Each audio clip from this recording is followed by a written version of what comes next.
Alright, what's up guys? It's Brady here with Gonz and Oak and Nova, and in this video we're going to be talking about an essential key to your training. If you're not doing this, then you better after this video. But we are going to be talking about deloads, what they are, how to do them correctly, why you should be doing them, and all the details that you need to know to take your training to the next level. So let's go.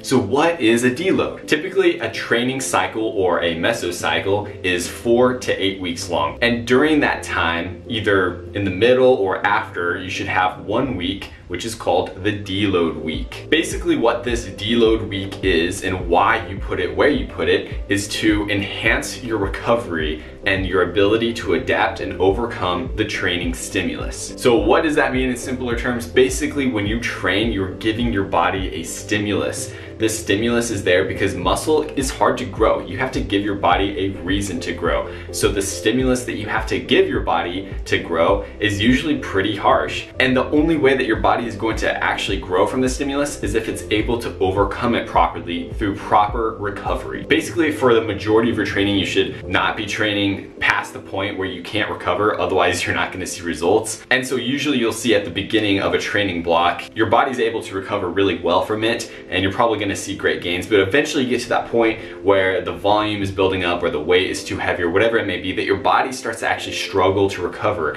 And that's the perfect time to throw in a deload week, where basically you step back, you take down your volume, you take down your intensity, and we're going to talk about the specifics here in a second.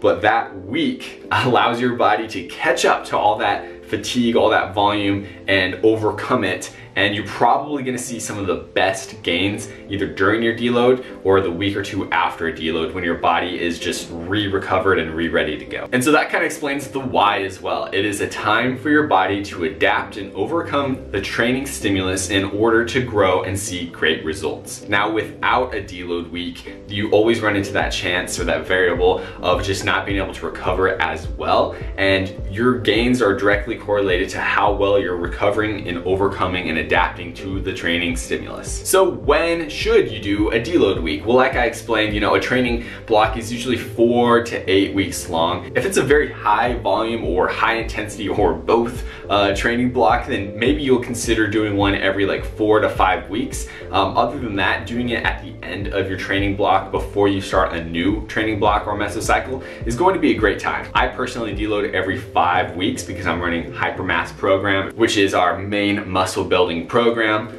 If you are interested, I will leave a link down below. It's an amazing program and all of our bodybuilders run it. And during that program, we deload on week 5 and then also at the end of week 9 after the program ends before we rerun it. Now, there's no set in stone week that you have to do a deload, but the general rule is once you start to have a buildup of fatigue, and also if you're starting to feel a little bit overtrained. Now, the last thing I want to do is make you feel like overtraining is common or it happens all the time. But there are symptoms of overtraining that I'm sure a lot of us have experienced. Some of these symptoms can be aches and pains or like tendonitis, things like overuse injuries, especially in our elbows or our shoulders. That's a big hint right there. Another hint of overtraining would be maybe you just feel mentally exhausted, like not just one day, but maybe for an entire week. The idea of going to the gym and lifting weights just sounds overbearing, overwhelming. Another thing is maybe you're having trouble sleeping or you're overly sore, overly tired. Things like that are all symptoms of overtraining, and if you get to that point, that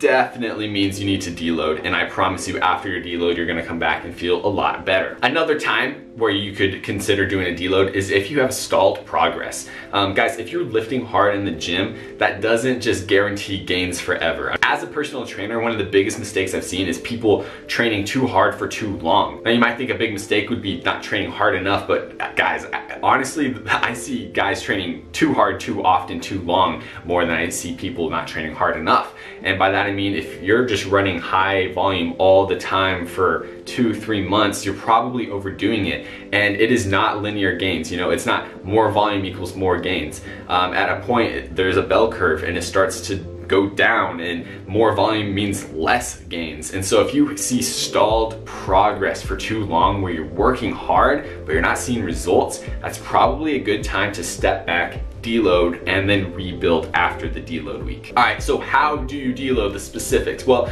I wish there was a perfect way that science has proven to work. Unfortunately, there's not yet, but we do know of an effective way to start and go from there. I do like week-long deloads. You know, if you need more time than maybe a week and a half, but during a deload, you don't just stop going to the gym. You want to keep going to the gym because that's going to help maintain your strength, your neurological connection with your muscles. And so when you come back after the deload, you're not going to have to rebuild your strength up or anything like that.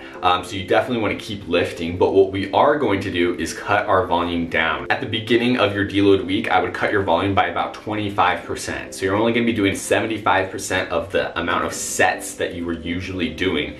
And then I would taper it off. So by the end of the week, you're maybe doing something like 25 or 50% of what you were doing before. I would also cut down on your intensity. So before, if you were lifting sets till maybe 2 or 3 reps in reserve or an RPE of maybe 7, 8, or 9, I would cut that down to an RIR or reps in reserve of 5+ and an RPE of about 5. So this process of dropping volume progressively and dropping intensity progressively is just gonna boost your body, be able to, you know, adapt, catch up to that fatigue, and like I said, you're gonna see great gains. Now, I don't think this should be overlooked one bit, guys. I think this is a very essential key. That's why I'm making this video. I'm not trying to hype it up more than it needs to be.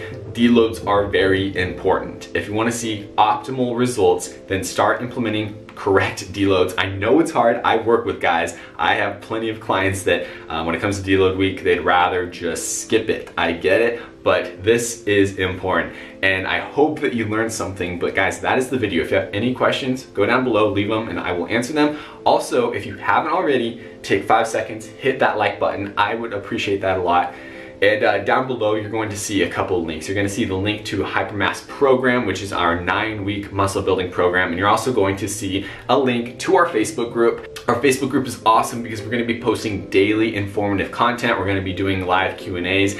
Basically, it's a chance for you to speak to us as, you know, as a personal trainer, get all your questions answered, learn more about fitness and how to optimally train, strategies, tips, forms, all that good stuff. That is in our Facebook group, so make sure to join that. But guys, that's the end of the video. So we will see you in the next one, and peace out.